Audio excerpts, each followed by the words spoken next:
Hello, welcome to HISD's Secondary Discipline Alternative Education Program, Becoming a Trauma-Informed School, as presented by Susan Cook Sanders of Concordia University, Portland. So, think back to when you were a kid. Who was your hero? Was it a parent? A grandparent? Maybe a neighbor? Or a church member? Maybe it was one of your teachers. Maybe you feel that no one was there.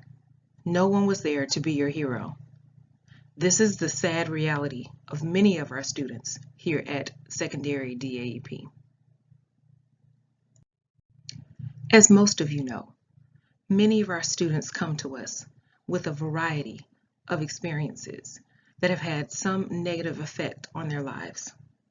These experiences are usually a result of trauma and can be categorized as adverse childhood experiences, or ACEs. Trauma is defined as an exceptional experience in which powerful and dangerous events overwhelm a person's capacity to cope.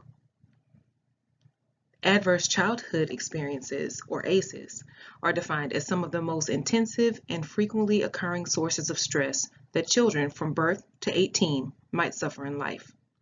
These experiences include parental mental illness, emotional abuse, emotional neglect, divorce, death, incarceration of a family member, domestic violence, sexual abuse, physical abuse or neglect, as well as parental substance abuse. While you may be familiar with ACEs, you may not know the lasting effects that they can have on a child. Adverse childhood experiences can lead to chronic disease, risky behaviors such as unsafe sex or alcohol and drug abuse, a lack of opportunities in education, occupation, lack of income. It can also lead to infectious diseases, lack of maternal health, an impact on mental health, as well as some type of physical injury. Now, you may be wondering, why do we need to become a trauma-informed school? Well, when children experience ACEs, they are at a higher risk for negative impacts on learning, health, and overall wellness as they grow into adulthood. However, research also indicates that when a student can rely on a trusted adult to support them in their most vulnerable state, they can begin to heal from the trauma that affects them. The leadership at Secondary DAEP has formed a Crisis Prevention and Response Team, a CPR team, to support the entire school community as it helps its members to manage challenges adaptively, build transformative relationships, and self-advocate in a pro-social manner. The members of the CPR team span the entire campus, from administration to support staff, from middle school to high school.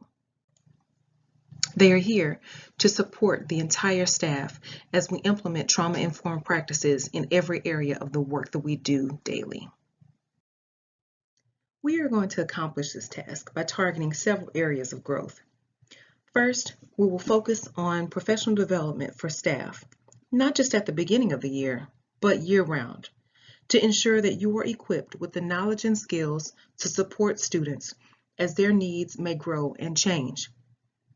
Secondly, we will implement the use of calm spaces and calm rooms around the campus. Every classroom will create a calm space, and each main learning area will have a calm room. These rooms and spaces are meant to be de-escalation spaces that students can access voluntarily or possibly with a little encouragement from a trusted adult when the student is emotionally triggered and is struggling to be successful.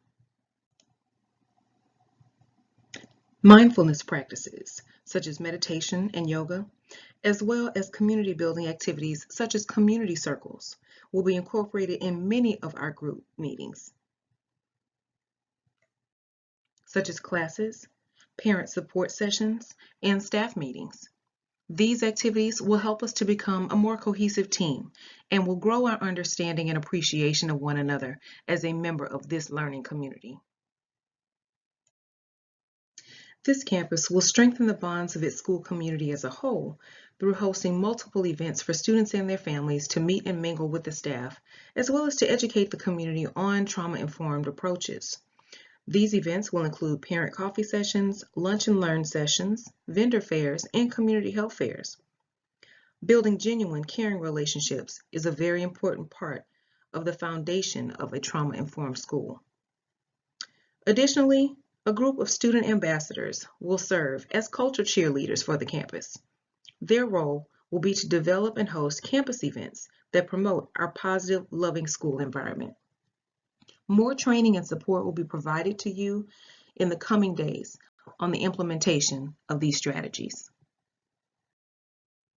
As a result of the consistent use of these research-based trauma-informed practices, we hope to have fewer behavioral issues among students, better social emotional functioning, better morale among students and staff, more engaged students and staff, more productive learning environments for all students, and an overall improved school climate.